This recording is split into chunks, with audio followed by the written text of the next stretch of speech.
Bonjour, tous les chemins nous mènent aujourd'hui à la découverte de notre patrimoine de la Nouvelle-Aquitaine. Nous sommes aujourd'hui à Bénesse-les-Dax dans les Landes. Ici, les habitants se sont mobilisés pour faire renaître un monument d'un temps passé.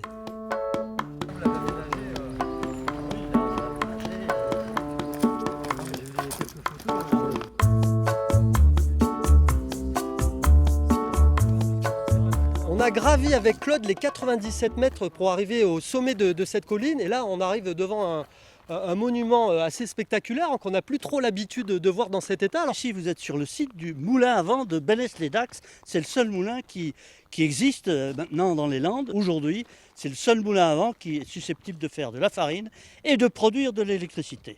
les quelques moulins qui restaient, c'était plutôt des ruines et justement vous avez, grâce à une association, remis ce moulin debout. Complètement, c'est l'association Les Ailes Bénessoises qui a pris en charge la restauration, l'ensemble de la restauration de ce moulin et qui a permis à ce moulin de revivre.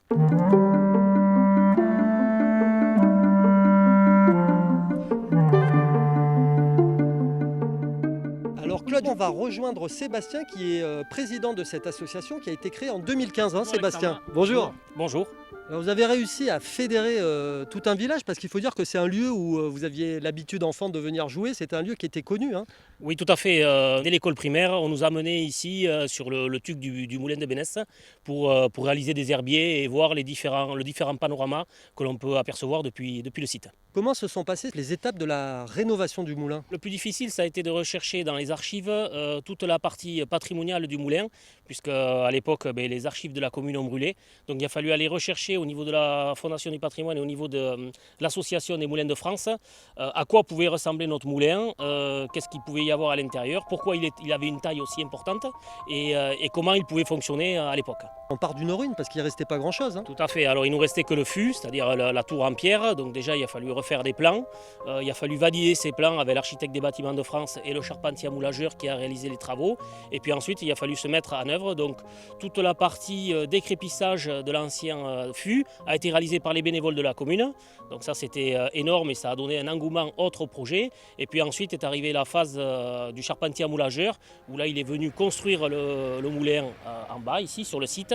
Et après on a la troisième phase, c'était le levage du toit avec la mise en place des ailes et des meules. Ouais, c'est impressionnant avec des grues parce que le toit est arrivé tel quel. Il a fallu le déposer finalement. Tout à fait. Donc c'est 16 tonnes qu'il a fallu déposer au millimètre près sur le chemin de roulement qui se situe tout à fait en haut de la tour. Donc c'est quelque chose qu'on a réalisé un samedi pour permettre au maximum de gens de venir participer à ce levage. C'est un moulin, je crois, qui date du milieu du XVIIIe siècle. Alors c'est pas grand-chose finalement de l'histoire du moulin. On a quelques traces. Alors notamment, on a eu vent qu'il y avait 2 moulins ici.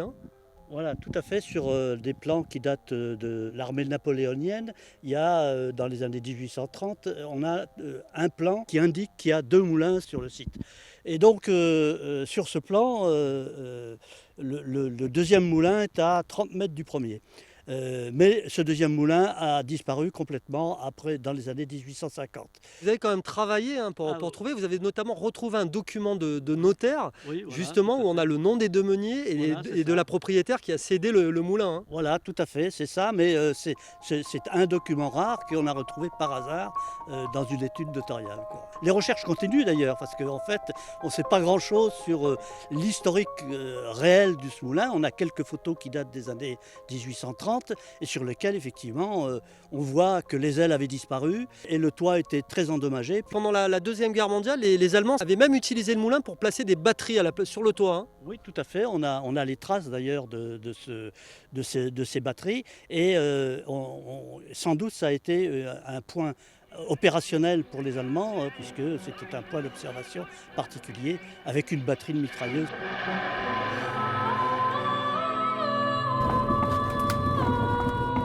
Le moulin a été entièrement retapé, rénové comme il était à l'époque. Et l'idée, c'est de vraiment le faire vivre pour pas qu'il retombe dans l'oubli et de vraiment lui faire fabriquer de la farine comme il le faisait à l'époque.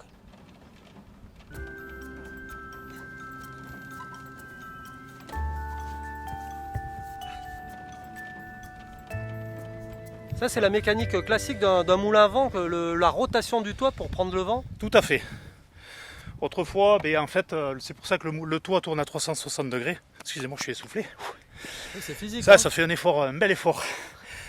Et en fait, comme ça tourne à 360 degrés, on met le moulin, le toit face au vent, dans n'importe quelle condition.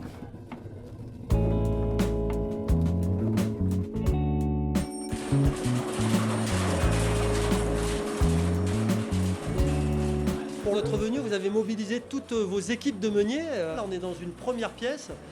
Qu'est-ce qu'on faisait ici? Alors ici, c'est la réception du grain. Vous savez, les meules qui sont en haut. Donc il faut mettre le grain, ramener le grain au second étage. Tirant sur un tendeur ici, je vais carrément et le sac va grimper à l'étage supérieur. Un premier coup de trappe.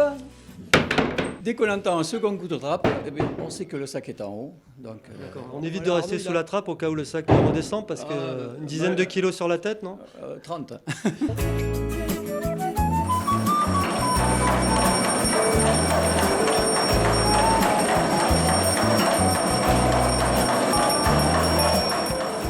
Comment ça fonctionne ces meules alors?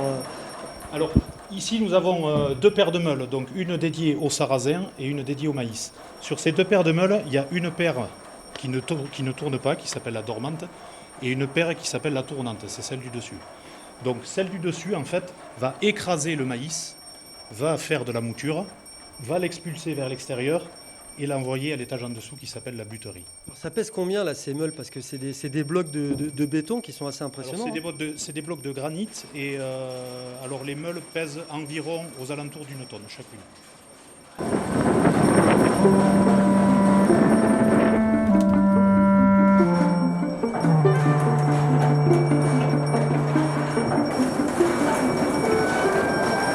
C'est un cylindre qui tourne, forcément quand le moulin tourne. Vous voyez, il tourne. Ce sont des tamis en fait, qui tamisent la farine. Donc ici, on a la partie très fine. Ici, on a une farine qui est moyennement fine. Ça tombe à l'étage en dessous, où nous mettons les sacs.